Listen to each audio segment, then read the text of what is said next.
guys. So, y'all are probably wondering, why are you not in Gorilla Tag right now?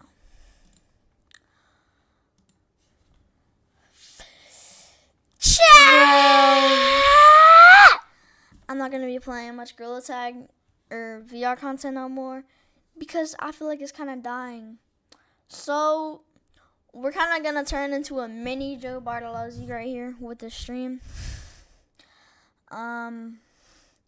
So the first video I'm gonna react to is how to escape North Korea.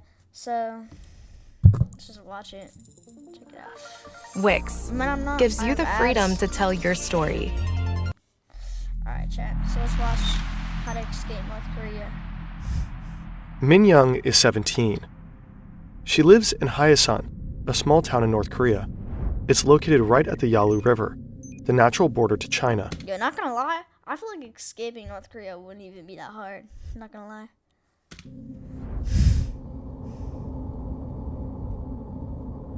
Across the ice, Min Young can see the other side. Freedom is so close, yet so far. North Korean soldiers are nearby, patrolling the area. Min Young takes a deep breath of cold air. Then she makes her first step onto the ice,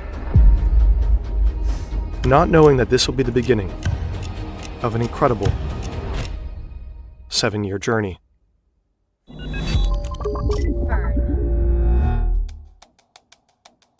North Korea is notorious for the oppression of its people and its poor human rights record. Under Kim Jong-un, it became even harder. Yo, not gonna lie.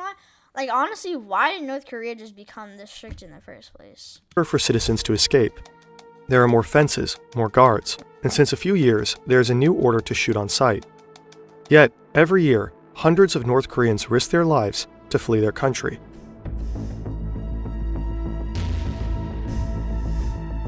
Weeks of grueling desert treks, months in detention camps, and years in hiding, all in the pursuit of freedom. Geographically, North Korea shares borders with Russia, China, and South Korea.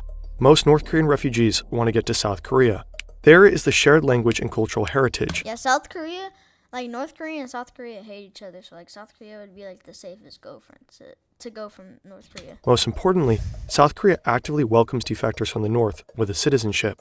If you look at the map, the direct route to South Korea might seem the easiest, but in reality, very few manage to escape through this path. In between the countries lies a demilitarized zone, and it is one of the most dangerous borders in the world.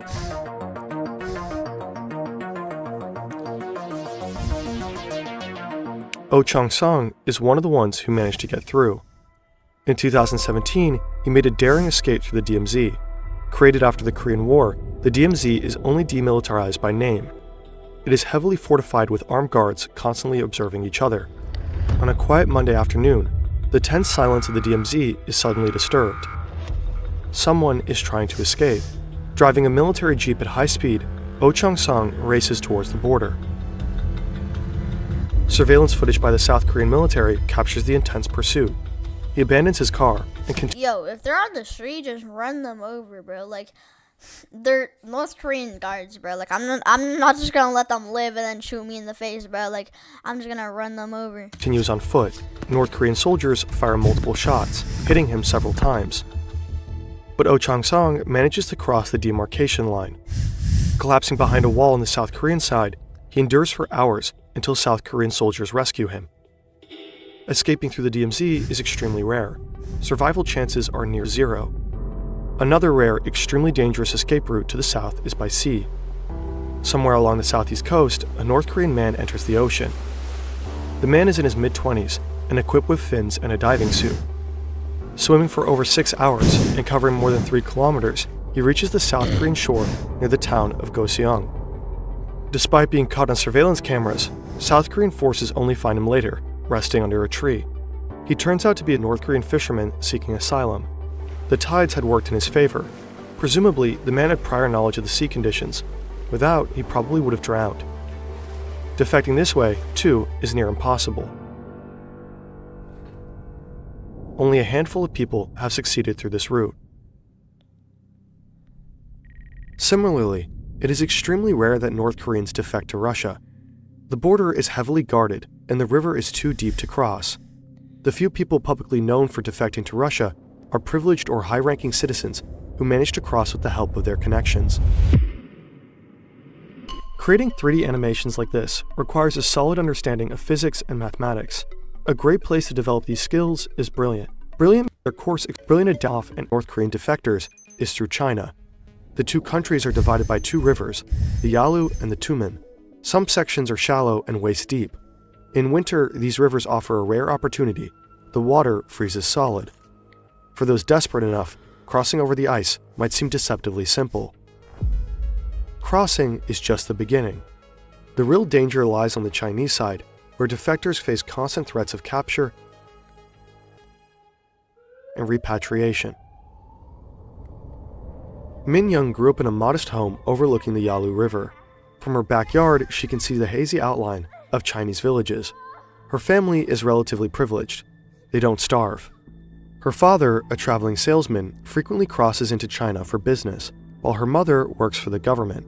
In her free time, the mother makes extra cash by trading smuggled goods from China. This is a common practice for North Koreans that live near the border. The poor economic conditions increasingly drive them to find additional income.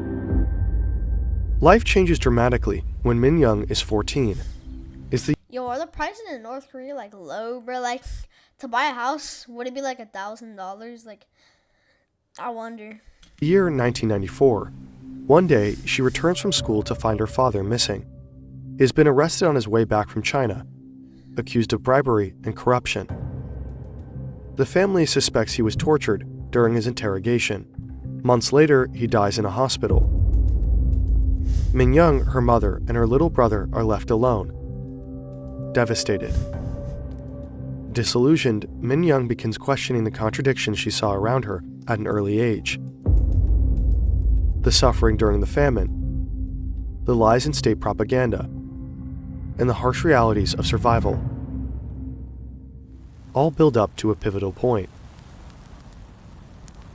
At the age of 17, she makes the life-changing decision to leave North Korea. In under a minute, she crosses to the Chinese side, her heart pounding. Her plan is to visit relatives up north. She seeks a Chinese smuggler who lives by the river. He frequently trades goods with Min Young's mother, and she trusts him. He agrees to drive her into the sprawling city of Shenyang. For the first time, Min Young experiences a world vastly different from the one she had just left behind. Bright lights, bustling streets, and the abundance of food and goods leaves her overwhelmed. Weeks go by and she turns 18 years old. She wants to return to North Korea, back to her family, but then she gets a sudden phone call from her mother. Rumors of her disappearance have spread across town. People suspect she might have left the country. Coming back would be too dangerous now. Her family fears retaliation for letting Min Young escape. So Min Young's mother urges her to stay in China and live freely. Min Young remains in Shenyang. She begins working in a restaurant and learns Mandarin. She lives in constant fear of being caught and adopts several new names to evade detection. One day, two men enter the restaurant. They ask for her and flash their badges. It's the police. They take her away. It's over, she thinks. This is the end. At the station, they question her relentlessly and demand she complete a written Chinese test to prove her fluency. She does so, hands shaking, constantly at the verge of a panic attack. But she passes the test. It's a narrow escape. Had the officers doubted her, she would have been deported to North Korea without a doubt. Everything she risked, every moment of her struggle, would have been for nothing. Later, she learns that someone she trusted with her secret reported her to the authorities. In 2002, Nah, bro, if I got caught in a police car with some police driving me, bro, I'm just gonna hop out the door and run, bro. I can just open the door. she takes the train to Shanghai. It marks the beginning of a new chapter in her life. In the megacity, she meets a broker who provides her with a new identity. She spends her entire savings on this ID, With it, she secures a job as an interpreter at a South Korean tech company. As she builds her life in Shanghai, she saves money and falls in love with a South Korean man. Together, they hatch a plan for her to seek asylum in Seoul, South Korea. After years of hardship, Min-young boards a flight to South Korea. She's so close to freedom. But immigration officers doubt her story. She spends weeks in detention. She is being interrogated over and over again. Then finally, she's granted permanent residency. She made it. Years later, Min-young uses her savings to arrange the escape of her mother and younger brother. Today, Min-young goes by the name of Hyunshio Lee. She is a human rights activist, speaking out for defectors and advocating for freedom in North Korea.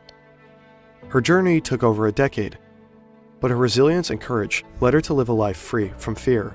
We linked her book in the description. Min-young's story is one of pain, loss, and perseverance, but ultimately, it is a testament to the unyielding spirit of those who refuse to live in chains.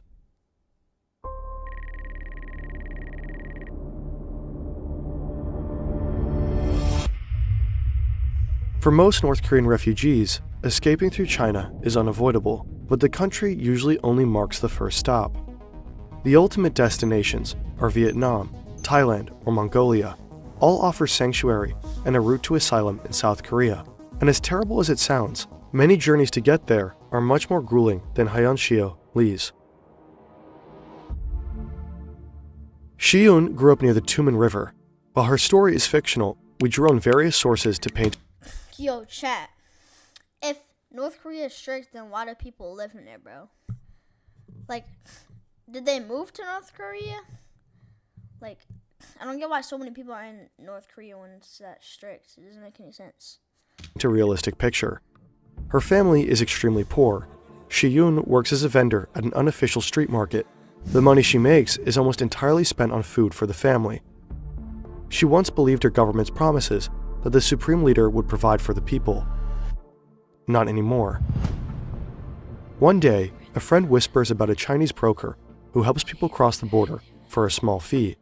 He promises shelter, food, and even work. To Shiyun, it sounds like salvation. Maybe she could make enough money to provide for her family. She and her friend agree to meet him. After weeks of preparation, Shiyun and her friend find themselves waiting by the river on a fresh summer night. A shadowy figure emerges. It's the broker. The moon hides behind thick clouds, and the only light comes from the distant glow of Chinese towns across the river. They are ready to cross. The broker leads them through the cold water. Shiyun notices the absence of border guards. Usually there are at least 2 guards patrolling this part of the river. Her guess, the broker has bribed them. On the Chinese shore, a car awaits. The broker insists Shiyun ride ahead alone, claiming her friend will follow in a different car for safety. Numb with adrenaline, Shiyun hesitates, but complies. She hugs her friend, unaware it's their final goodbye. As the car drives through the dark countryside, exhaustion overtakes her. Shiyun falls asleep. She wakes to a nightmare. The car has stopped in a remote village. The driver tells her she's meeting her new husband. His words send chills down her spine. This has to be a joke, but no one seems to be joking. Shiyun was deceived. The broker has sold her to a middle-aged farmer. While transiting through China, many North Korean escapees fall into the hands of human traffickers. In the border regions, the traffickers prey on the vulnerable. Promising food and jobs, they target people living in the harshest conditions. Once across the border, hope turns to horror, especially for women. A 2019 South Korean report estimates that 60% of North Korean women in China fall victim to trafficking, many forced into sex trade.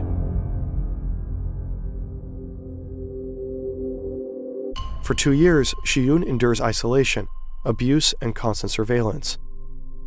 It feels like a never-ending nightmare. She learns Mandarin in secret and scrapes together money by selling eggs, always planning her escape in the back of her head. One night, Shiyun seizes her chance. With her hidden savings and a few belongings, she escapes. The following weeks, she travels north.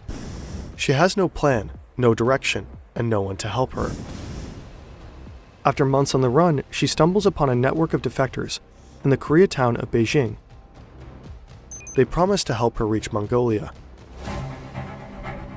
She knows going back to North Korea would make her a traitor. This means torture and death for her and her family. She can't go back. This strange faraway place seems like the only chance at a free life, so she decides to go. The only thing standing in her way is the Gobi Desert.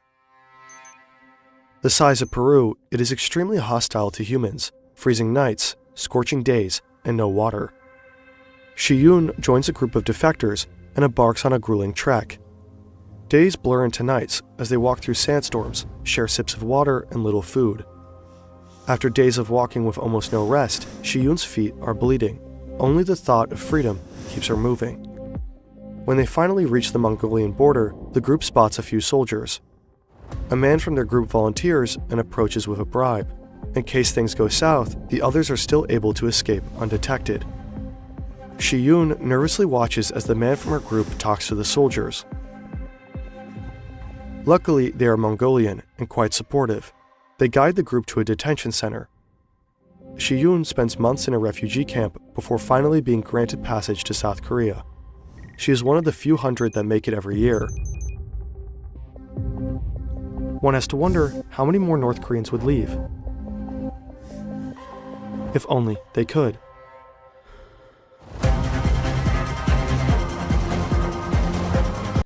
Yo, chat, that was lucky a good video, not gonna lie. That's some good editing. Alright. Yo, chat. Should we hop straight into a game? Or should we watch another video?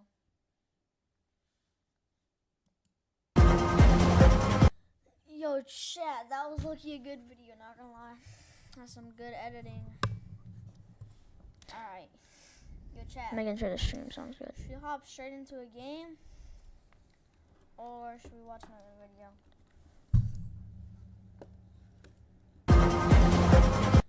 Yo, chat, that was lucky a good video, not gonna lie. That's some good editing. Alright. Yo, chat. Making sure the stream sounds good. Should we hop straight into a game? Alright, guys. Or should we watch another video?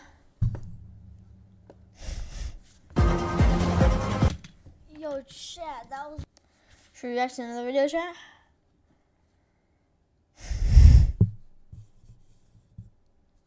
You guys, should we react to another video? Or do y'all have any game suggestions for me to play? Any suggestions? Anything to play?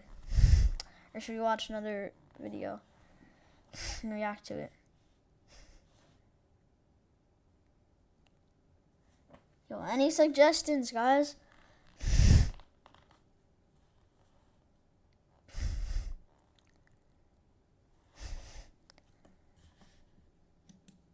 React to it. Yo, any suggestions, guys?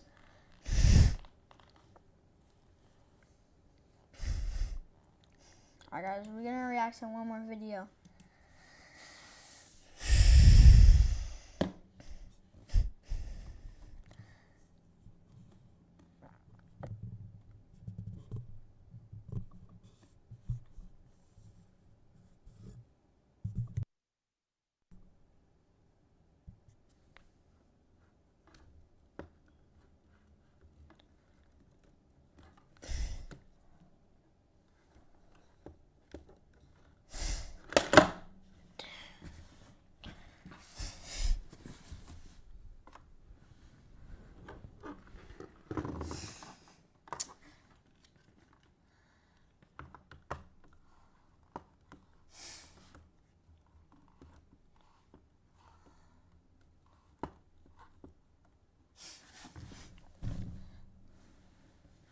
Alright, my bad, chat. Knock the camera over. What should we watch?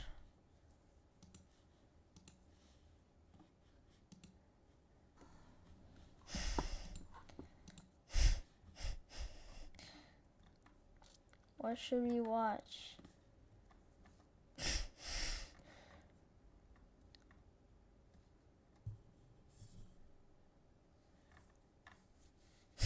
Now, what should we watch, chat?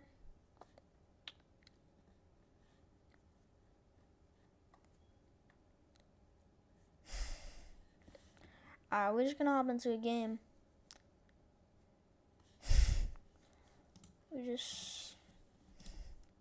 Now, what should we watch, chat? We're just gonna hop into a game, bruh. Not gonna lie. Alright, we're just gonna hop into a game.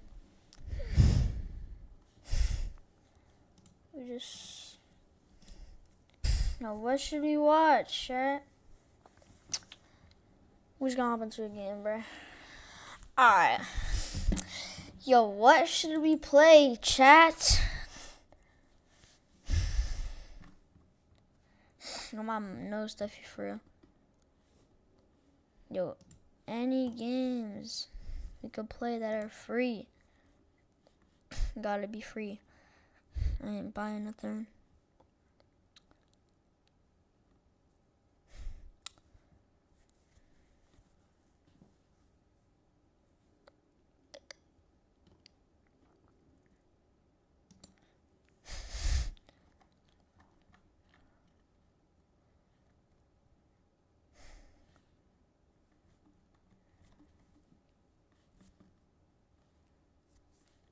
Yo, does anybody like any of these games from my library? Play any of these. What do y'all want to play?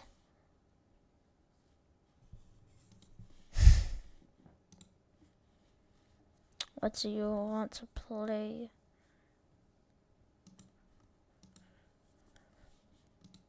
Library. Play any of these. What do y'all want to play?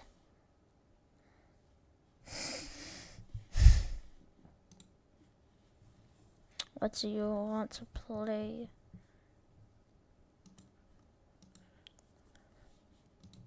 Library. Play any of these. What do y'all want to play?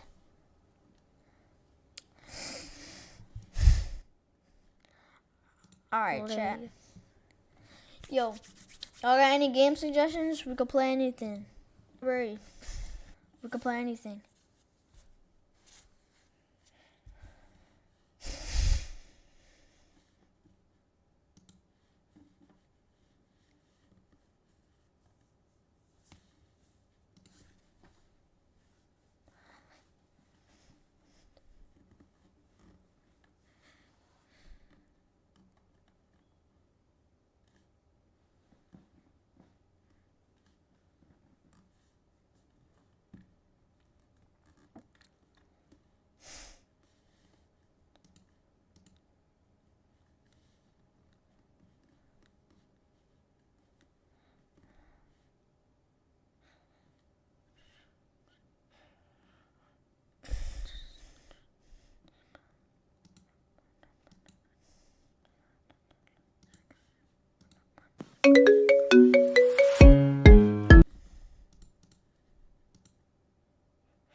Yo, chat, any games I want to play?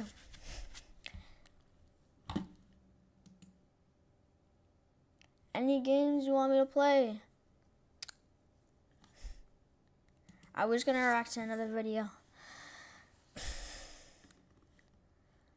Hey, should we watch this, chat? I played Gorilla Tag with my ex-girlfriend. Should we watch this?